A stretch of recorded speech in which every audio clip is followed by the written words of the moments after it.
Yes, now relax and share your experience of the power of levitation. How did you feel? Did you feel any lightness in the body or heaviness in the body? Did you feel like levitated? Whatever your experience, please share it.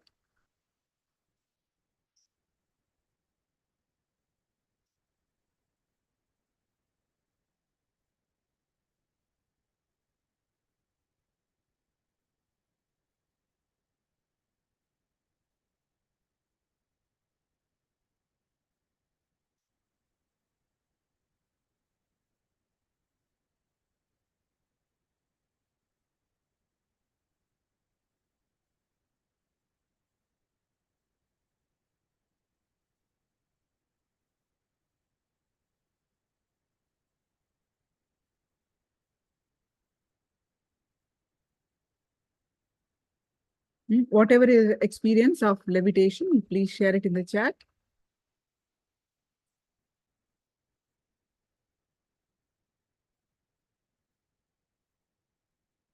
Jnana Guru Prasadini, what's your experience? Wang Jungli, the body swayed slightly. Wonderful. How about others?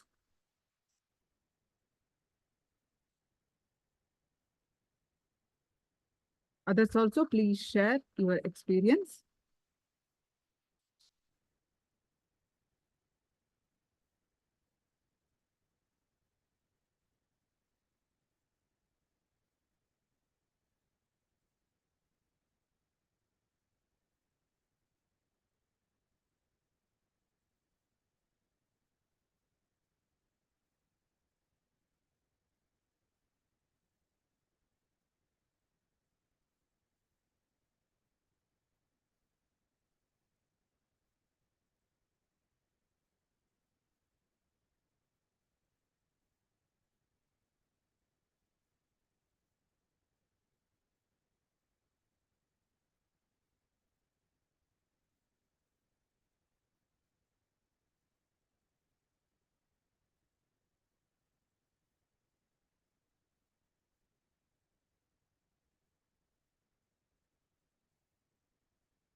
Are you all done?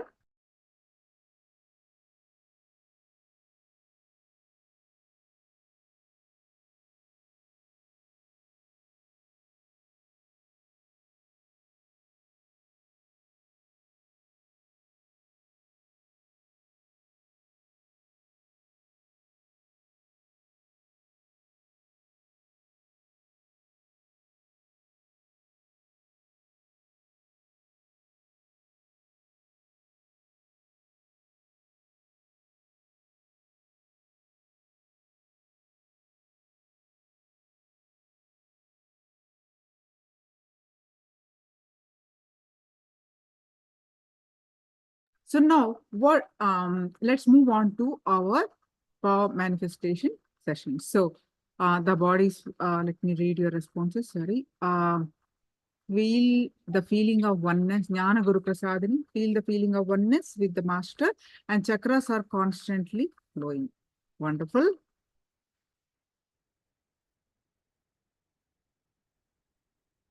Chaini Sangha members, I only felt the third eye pumping. No, wonderful. That is even what you have written is a power manifestation. We'll be doing all through the day this power manifestation few times. So you will manifest me. Are you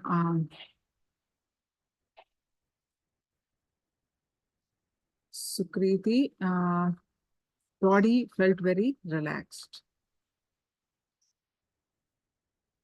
Wonderful.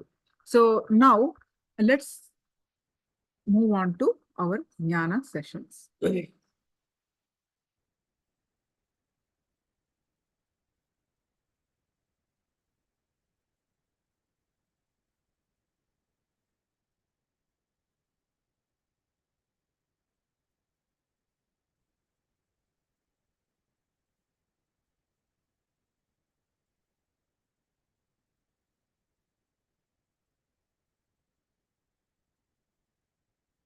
So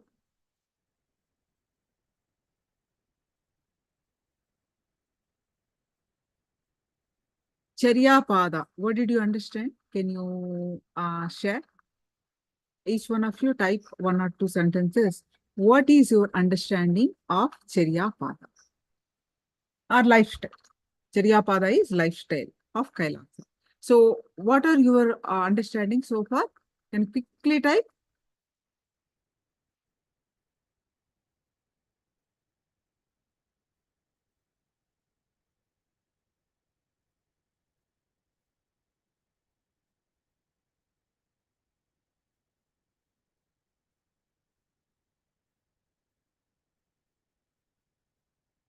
What is your understanding of Charya Pada?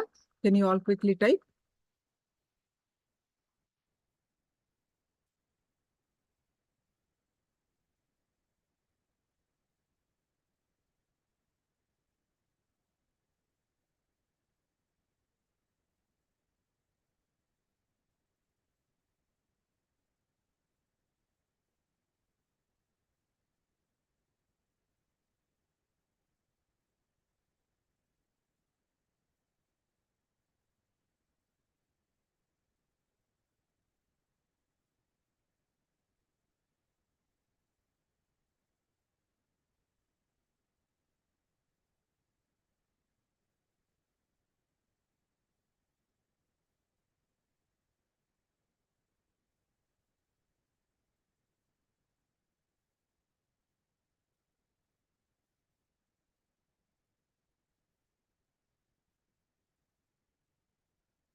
Totally disciplined.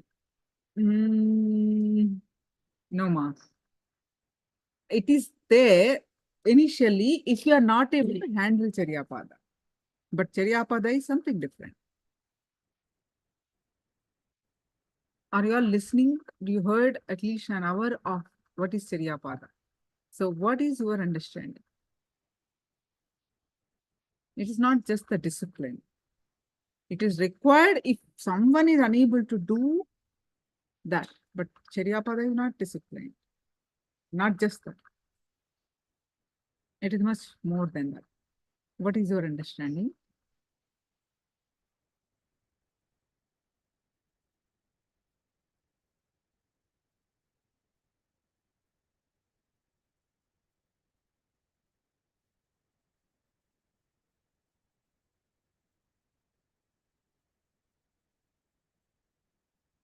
A lifestyle of KAILASA. Charya Pada is lifestyle of KAILASA.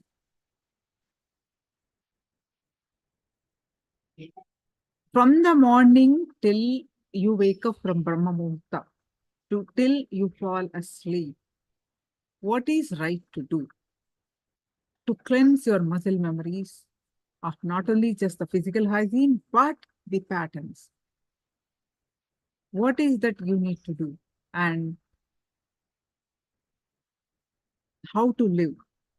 Everything, not just the bodily cleanse and hygiene, but how we conduct ourselves all through the day. That is Charya Pada, which gives us to live the life blissfully and also to lead us to enlightenment.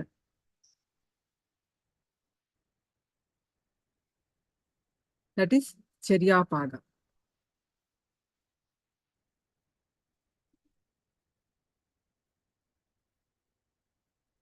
What else you understood?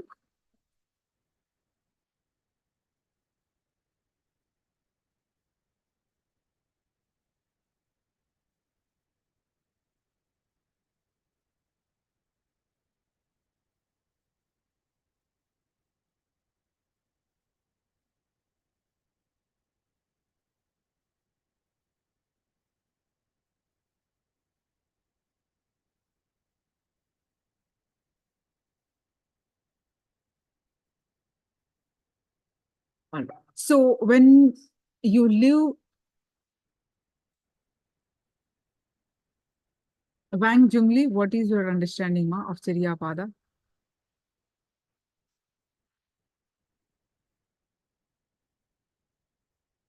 Jnana Guru Prasadini, what is your understanding? Ishananda, what is your understanding of Charya Pada so far? Are you internalizing?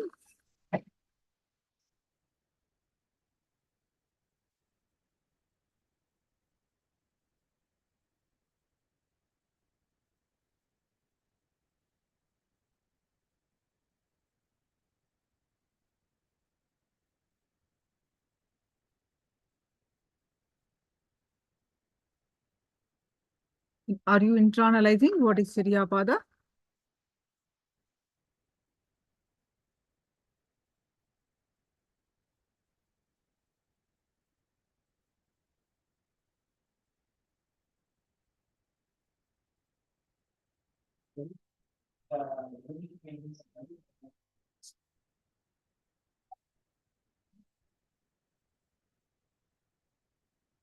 Okay, let me give you few more cognitions about the Charya Pada.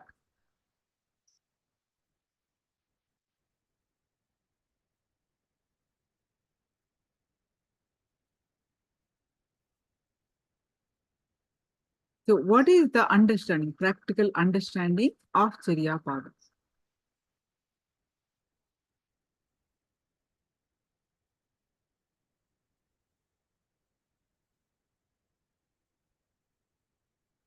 Charya Pada is the Paramashiva's lifestyle. And from the morning, the way how you should eat, what to eat, how you should eat, the what books, what you read, and how you worship, how you pray, all the components of the agamas. How much food you take? Do you need to do nirahara?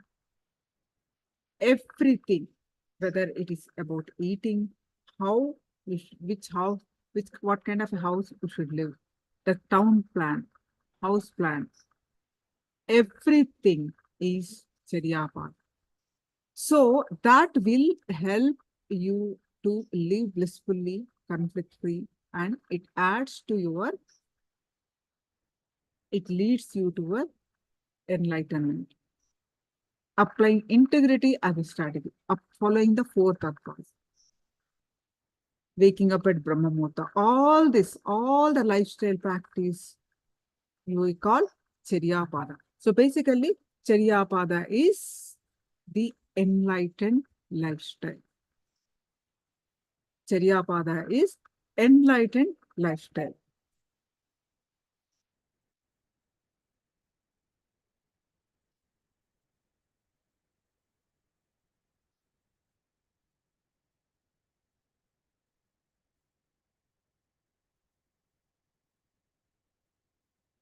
for an active lifestyle, working for the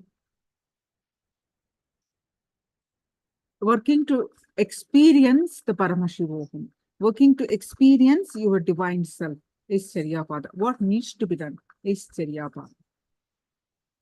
All the lifestyle practices, doing an yoga, starting from yoga, doing the Nitya Puja, the daily puja. And before starting the yoga, taking the neem water.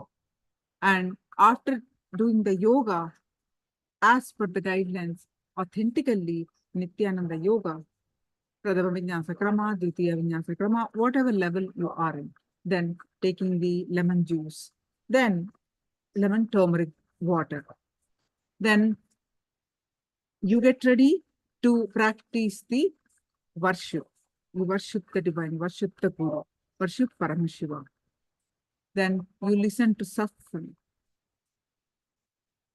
Infuse your whole system with powerful cognitions from Swamiji, listening to scriptures.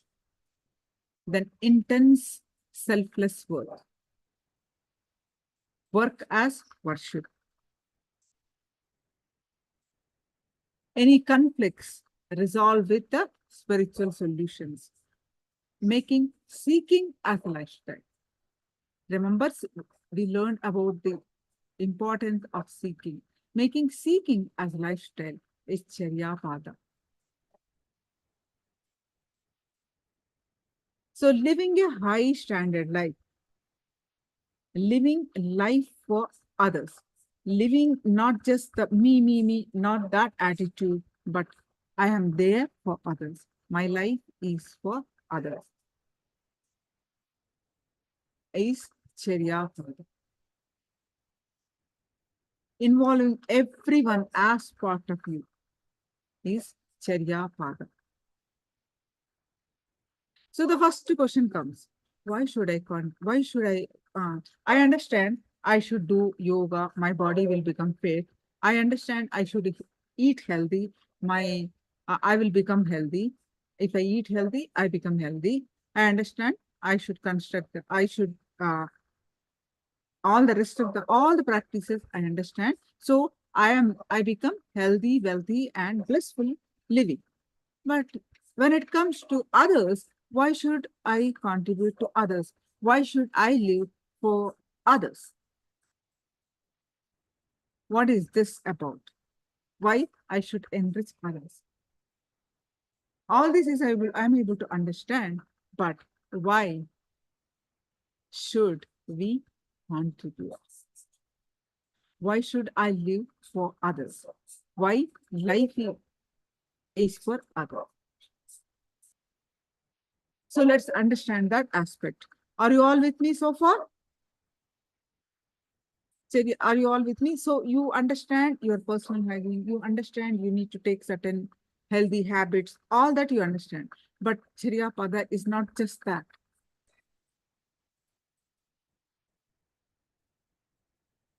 It's not just the personal hygiene, following some health guidelines, like taking neem, taking haritaki every day. It's not just limited to that. Charyapada is much more than that.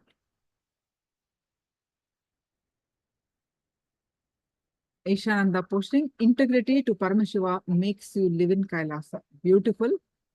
Ishananda, thank you. Wang Jingli. The lifestyle involves various aspects. Is there any? Yeah. How we treat work? Yes, we will discuss that. Wang Jingli, we will discuss. We have learned a little bit in Bhagavad Gita. Now we will discuss today because you brought this point now. Integrity is the point. Yes. Live an integrated lifestyle. And keep posting your understanding in the chat. Do not wait. Keep posting your understanding in the chat.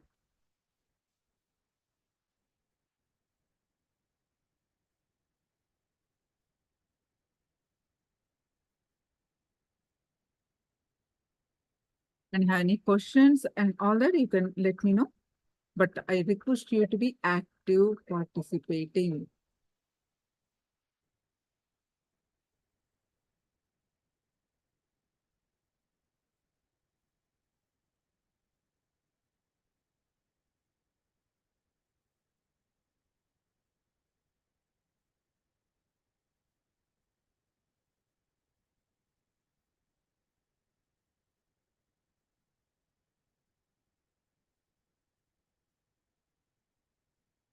Any questions? Please do let me know.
So when you live while taking care of your lifestyle, your body, your, while taking care of following certain guidelines, while taking care of your body mind system, you also live life for others, contributing to the world, contributing to whatever you can.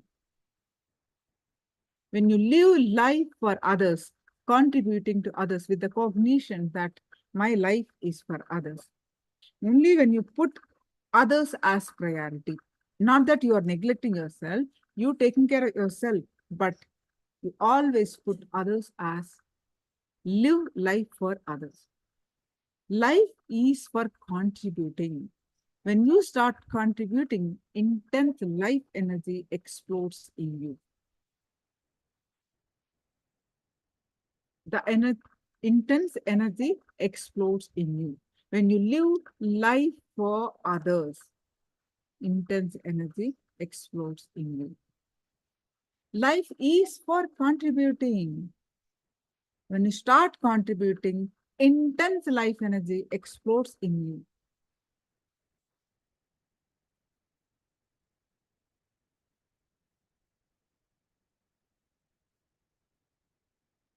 When you and the life around you. What is the life around you? Your fellow human beings and animals, living beings, sentient and, moving, non-moving, everything around you. Whatever you call as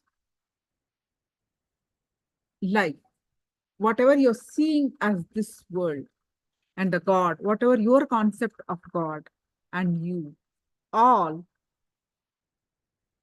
intense life energy explodes you when you involve everything as part of you.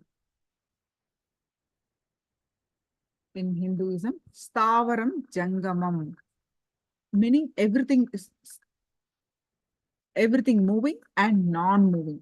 All of them, every living and non-living.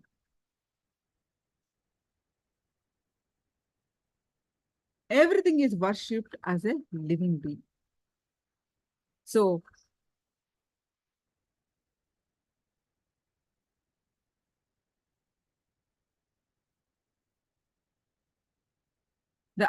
everything as seen as Ishvara. Isha Vasham Idam Sarvam.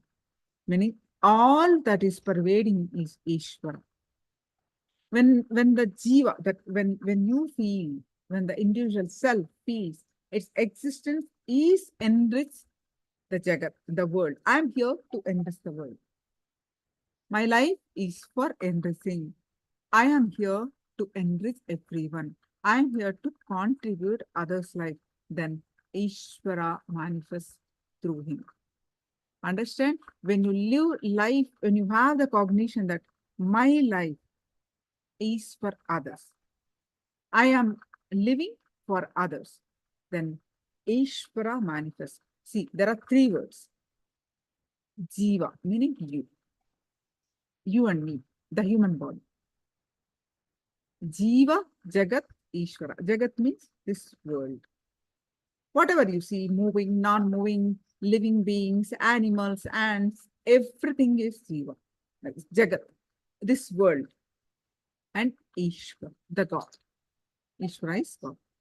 These three words, right? Jiva means you and me, human beings, our life.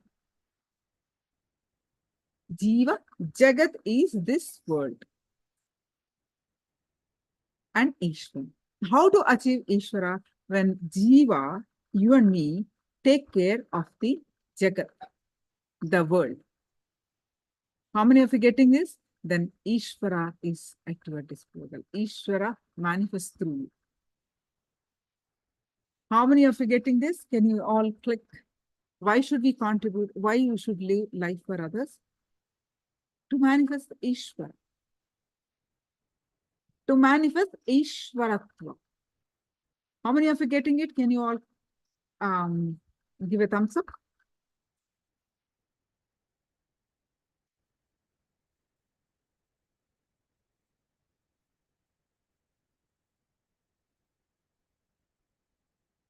Someone is asking, I want to know what's Kailasa. I really don't know.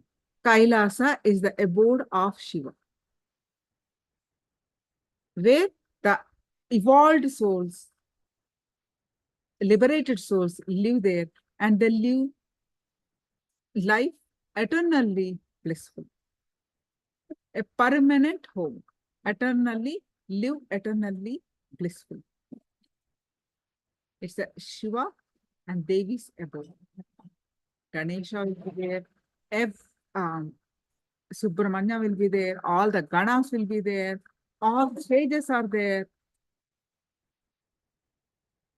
Nandi will be there. All that is Kailasa. Live, that means you do not have, you live at for good, blissfully.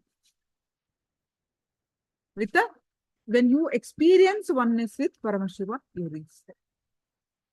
So,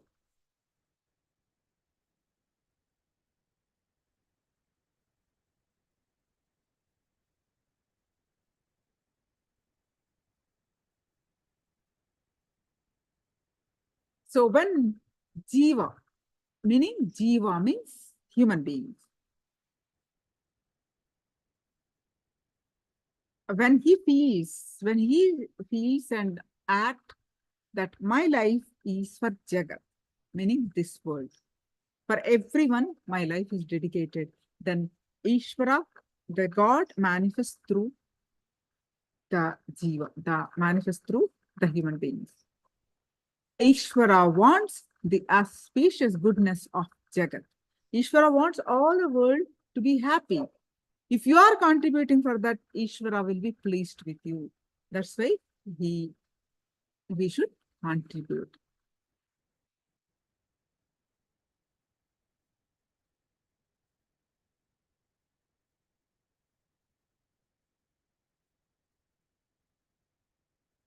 Ishvara wants the best things to manifest in Jagat, in this world. So anyone is in tune with Ishvara Sankalpa. Ishvara Sankalpa, Ishvara's intentions is what? What is God's intention? Everyone in this world should be happy, blissful. If you are aligned with that and start contributing with that, Ishvara will be pleased with you. Ishvara Sankalpa, the intention is this world should be happy. If you are contributing for that, Ishvara will be happy with you. He himself manifests through you.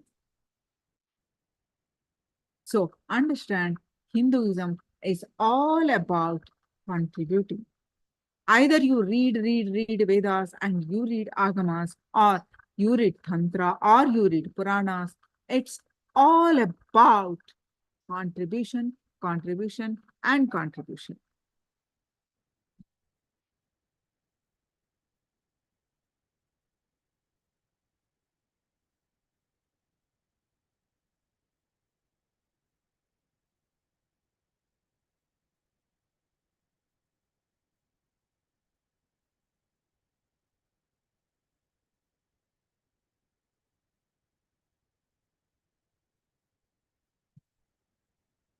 So that's why in the Hindu scriptures, either you read Vedas, or you read Agamas, all the scriptures, or all the scriptures you read, it's all about contribution. It's all about contribution, living life for others. Understand? It's all about living life for others. Read any scripture. That's why even in the war, there was so much restriction and so much righteousness even in the war.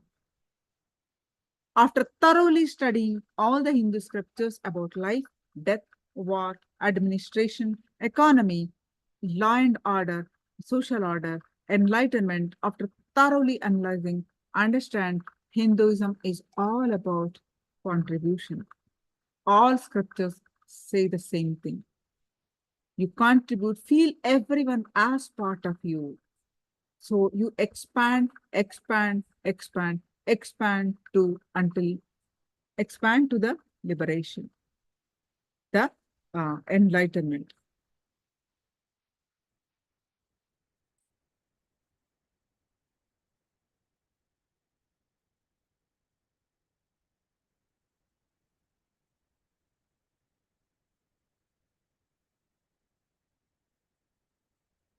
Any thoughts in it? You please share, actively participate. Otherwise, you're just feeling like you're hearing, but you will not, you will forget everything. Only when you write, you will understand. Only when you type, you understand.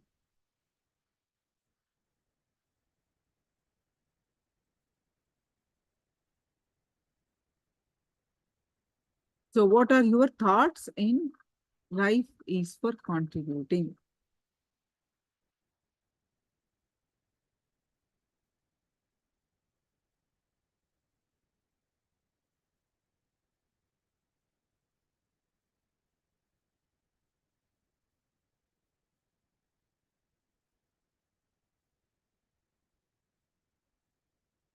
Okay, so how many fathers are there in, we'll get back to this point. We all through the day, we need to learn these points in more depth and more examples, more stories of the contribution and live life for others.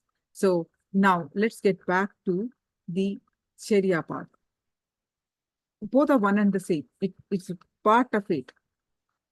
So how many padas are there in the Agamas?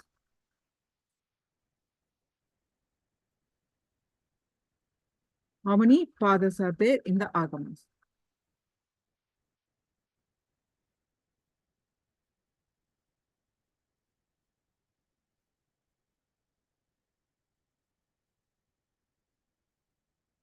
Please post it in the chat.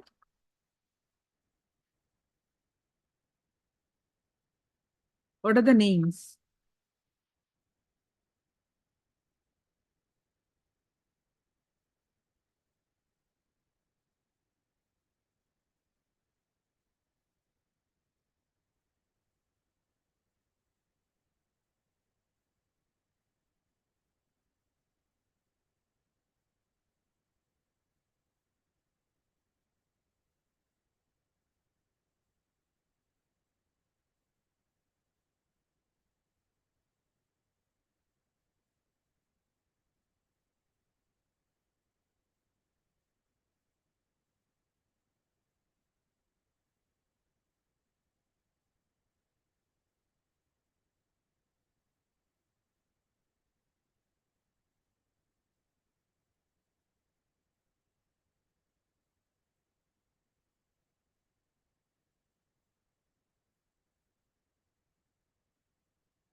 Janice, translate. Ma Shukra Indrananda, can you please translate, ma?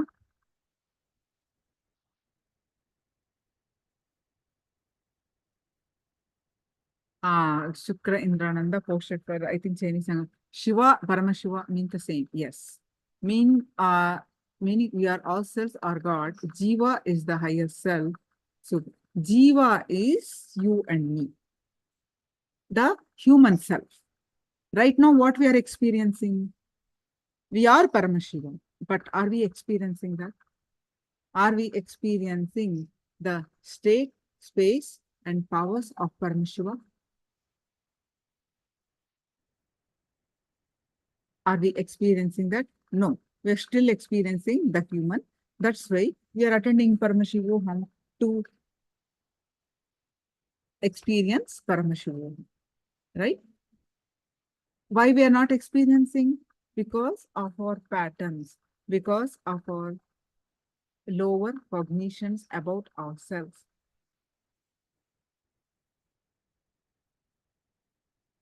So Shiva, yes, Shiva is Shiva. Paramashiva is the absolute ultimate Shiva. Same monk. God has got thousands and thousands of names. Based on what, see, God always does good things. Understand? Always does the auspicious things, always does the good things for the humanity, for all beings actually. So, Shiva, Paramashiva, Sadashiva, Maheshwara, all are Shiva's names only.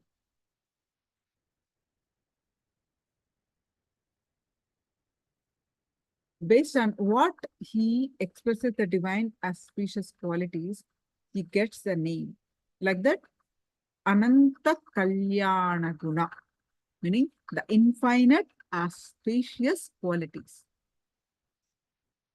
Gods have Ananta Kalyana Guna, meaning infinite auspicious qualities.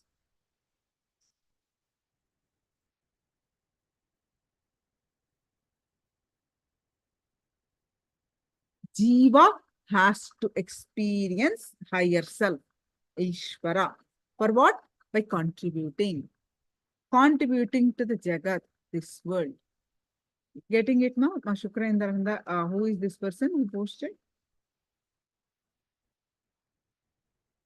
Ask them whether they understood.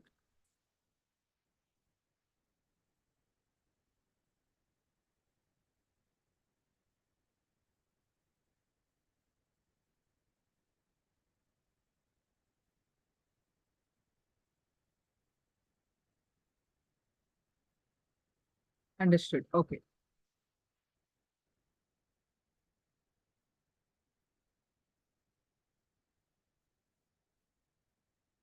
I'm glad if you asking like this, you'll learn more. It has to be a discussion. Vakya the others, the Jiva the others. When you implement it, you come back and ask. You internalize, you have certain questions, you ask. Then more and more and more thorough understanding. Swamiji speaks through us and he reveals lot more powerful cognitions. So that's why always involved in the discussion.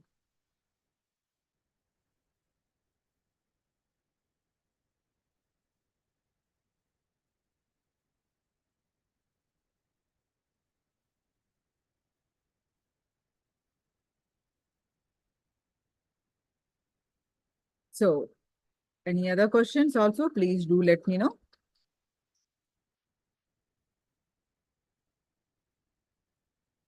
Now let's listen to Swamiji. What are these? Charya Pada, Kriya Pada, Jnana Pada,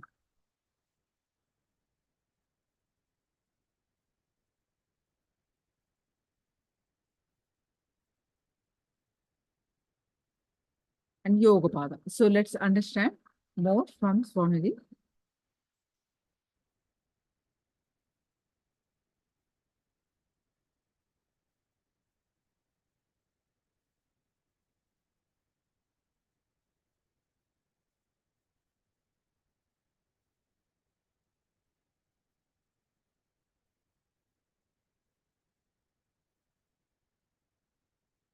how you should brush your teeth, wash yourself, take bath.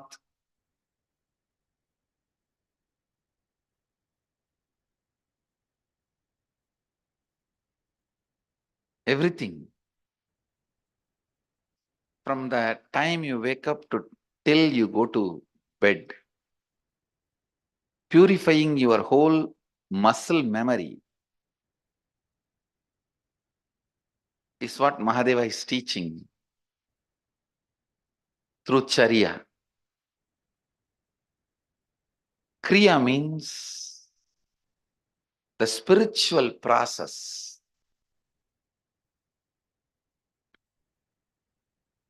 The spiritual process. Please understand, Agama is the only science, even though science is a small word, I am using that word. Agama is the only spiritual inner science to manifest anything you want as reality.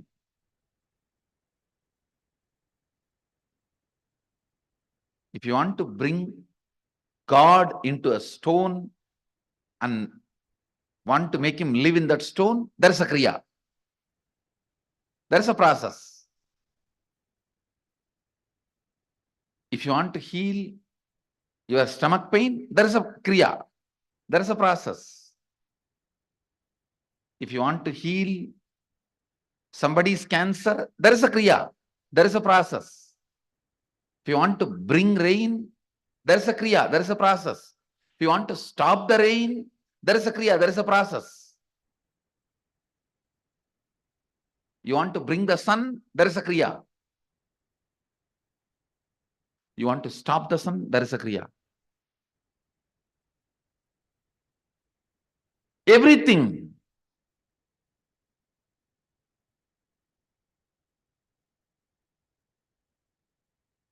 Everything. You can achieve it through the certain kriyas, processes. You may not do all the kriyas, but knowing that science and few kriyas helps you to manifest the reality as you wanted. To manifest the reality as you wanted.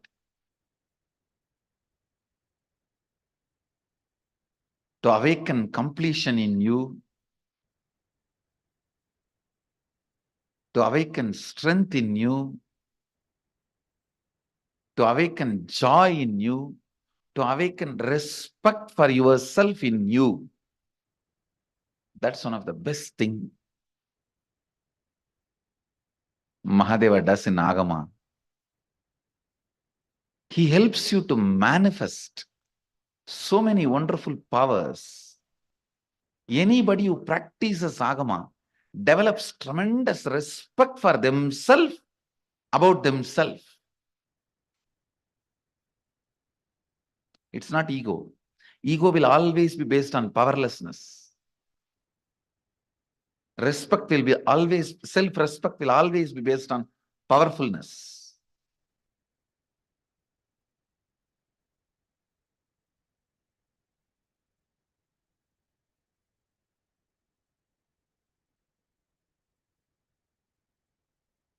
Every time when a problem comes in front of me, I only become more powerful by learning and expressing the method and solving it.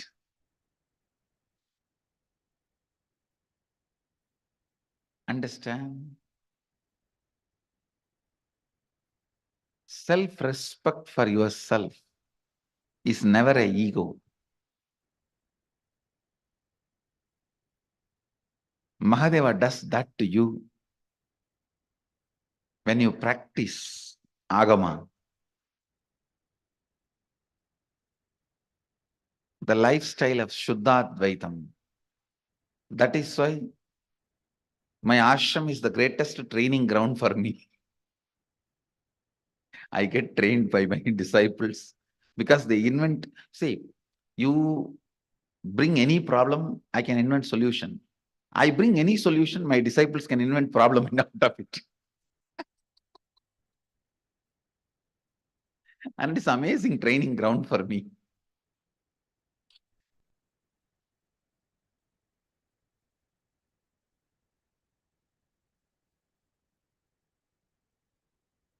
But fortunately, because Mahadeva is manifesting himself so much through this body, every problem only makes me more and more powerful. Because now I have one more methodology to solve the issues, one more way of solving the problems. It only makes me more and more powerful. Actually, if you understand the science of Kriya, as per Agamas, every moment of your life you will become more and more powerful.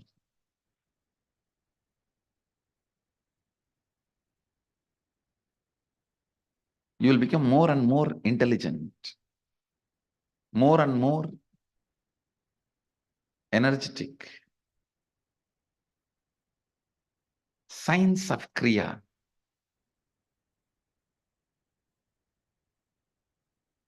Actually, once you understand the science of Kriya, you don't even need to create the fire and pour the ghee. Just by changing your breath, you can manifest the same Agni from your body, and that Agni will manifest what you want as reality. You don't have to put rice and pour ghee into the fire. You just put the rice and ghee into your stomach, the fire in your stomach, that Agni, you will manifest what do you want.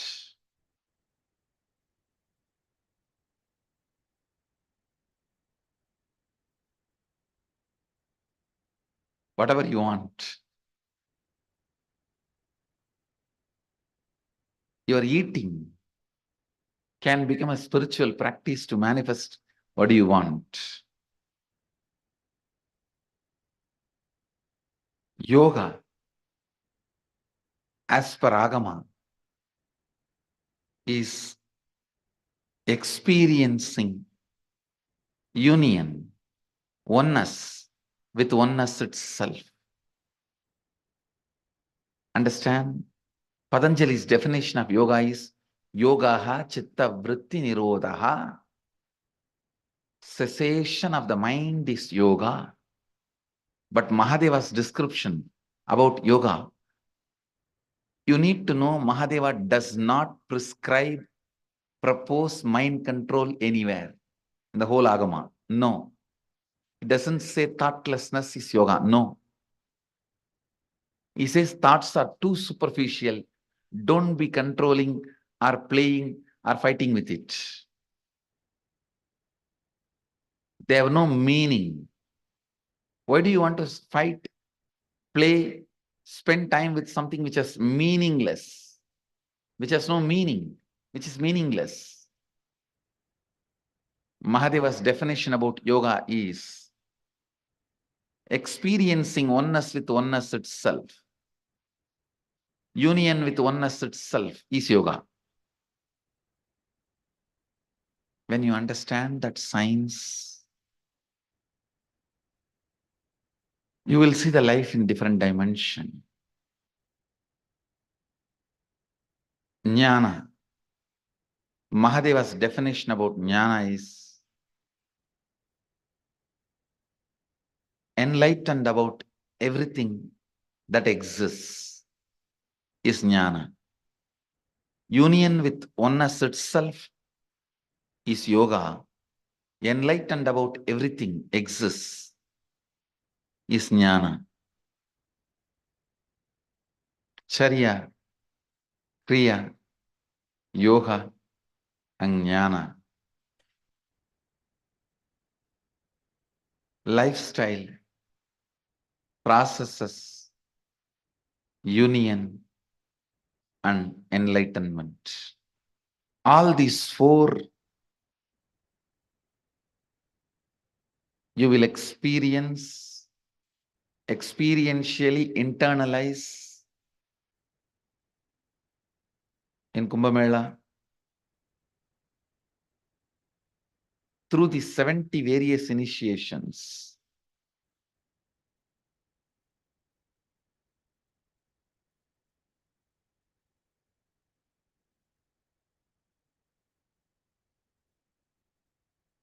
I think the more and more I try to describe more and more,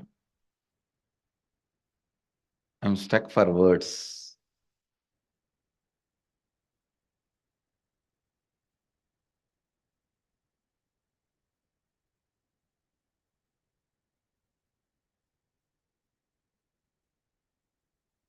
I should only say one word, just kidnap yourself by yourself to Ujjaini.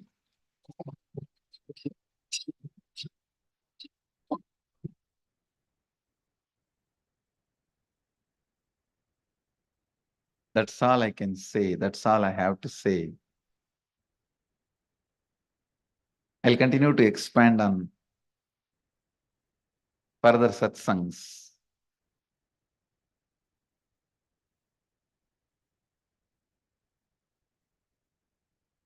Hurry, hurry up,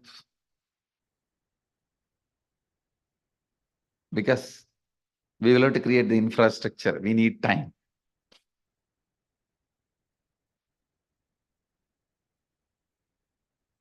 Hurry up and quickly register. All of you may be aware, it's my gift. The program is completely free. It's my gift.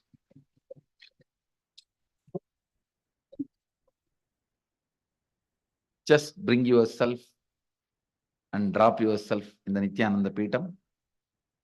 Raise as Mahadeva and leave.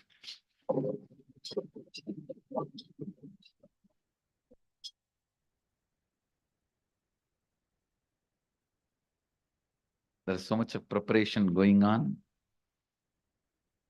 Now immediately after the satsang, we have a Ashramites meeting, preparation for Kumbh Mela.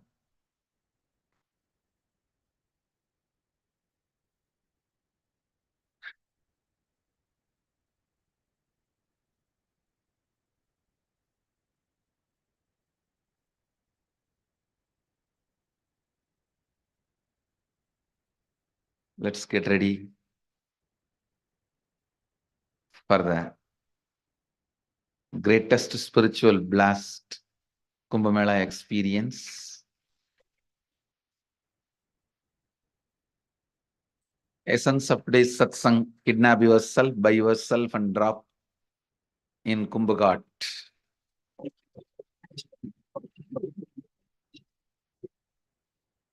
With this, I bless you all. Let you all radiate with integrity, authenticity, responsibility, enriching, causing, living Shuddhadvaita Saivam, the eternal bliss, Nithyananda. Thank you. Be blissful.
So what is your understanding from this satsang about the agamas?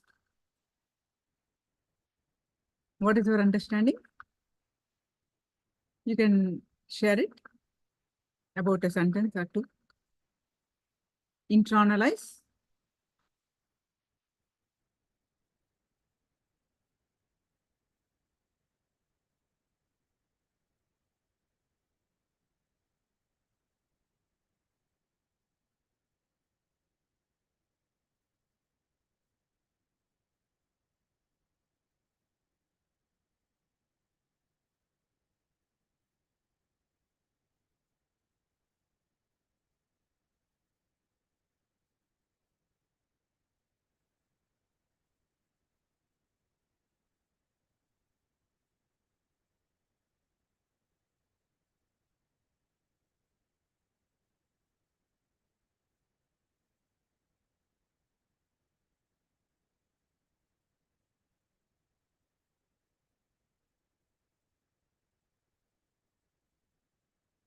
Now we are going to move on to the power of levitation. One more round.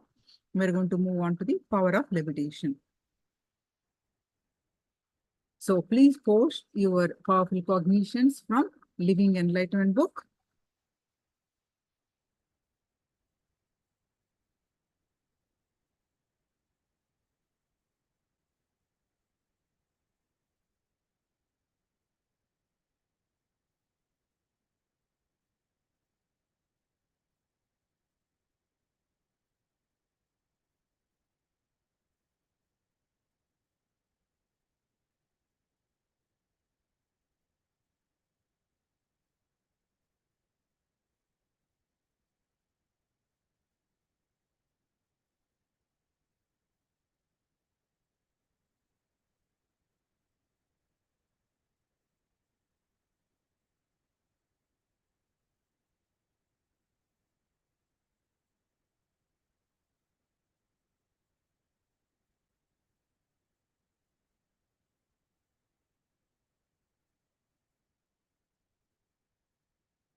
Now please post your powerful cognitions from Living Enlightenment book. We are going to manifest the power of levitation.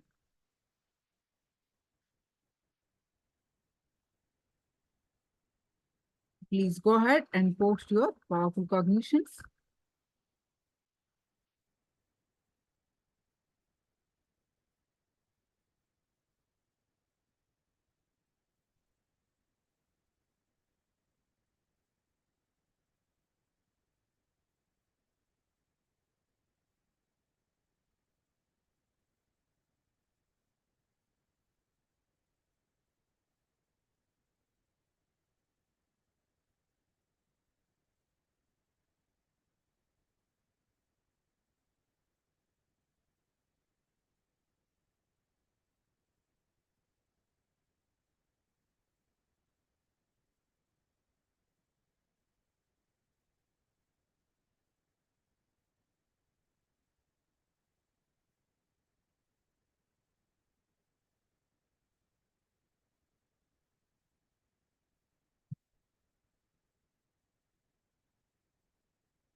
Now, please sit straight with your head, neck, back straight line.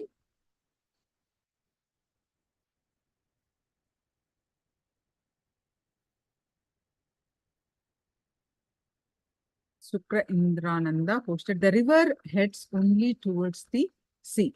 If it does not stagnate anywhere, the river heads only towards the sea. Wonderful. A sannyasi heads only towards his goal of enlightenment. He knows no distractions. The river flows blissfully, whether be the things thrown into its way. So many things are thrown into the river: flowers, twigs, food, animals, birds, dead bodies, etc. But the river flows, not bothering about anything. Wonderful. Ishananda, what happens in life, it is auspicious and joyful. Wonderful.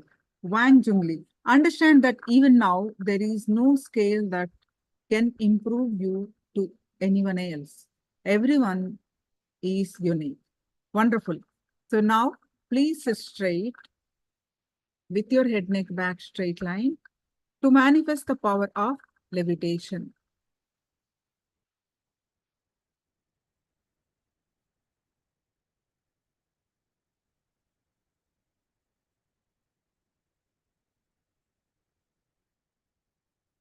To manifest the power of levitation. How Swamiji levitated with the Raghupati Yogi training, you can see. Yes. Sit in Padmasana, the lotus posture. All of you, please sit in Padmasana, the lotus posture. If you cannot sit, you can sit in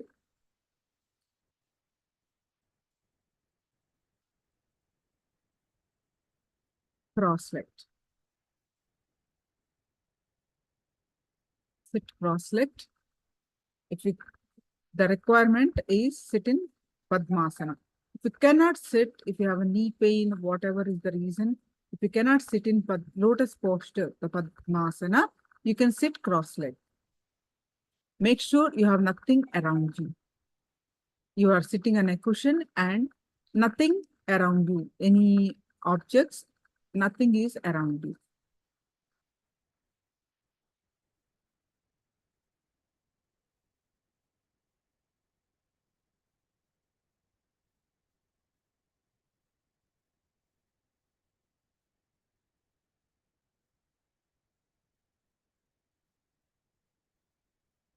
Now sit cross-legged and your hands in Samana Mudra and put it in your lap. Lock your hands in Samana Mudra and put it in your lap. Now, sit straight with your head, neck, back straight line. Bring your awareness to your third eye. Complete awareness to your third eye.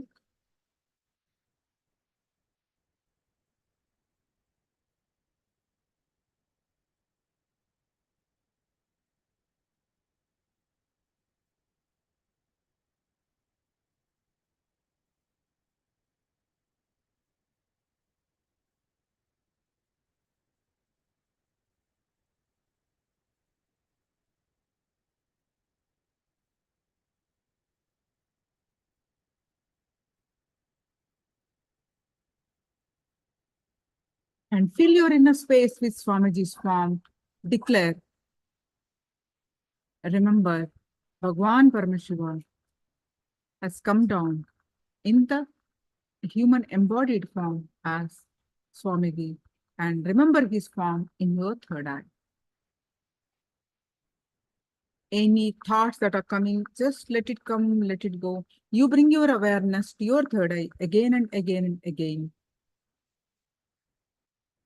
And with that space, start chanting the Mahavakya. Om Nithyananda Paramashivoham. Intensely start chanting the Mahavakya and experience this space of oneness. With that space of oneness, declare to levitate. declare to lift off from the ground with the awakening of Kundalini. So let's start the power of, to manifest the power of levitation.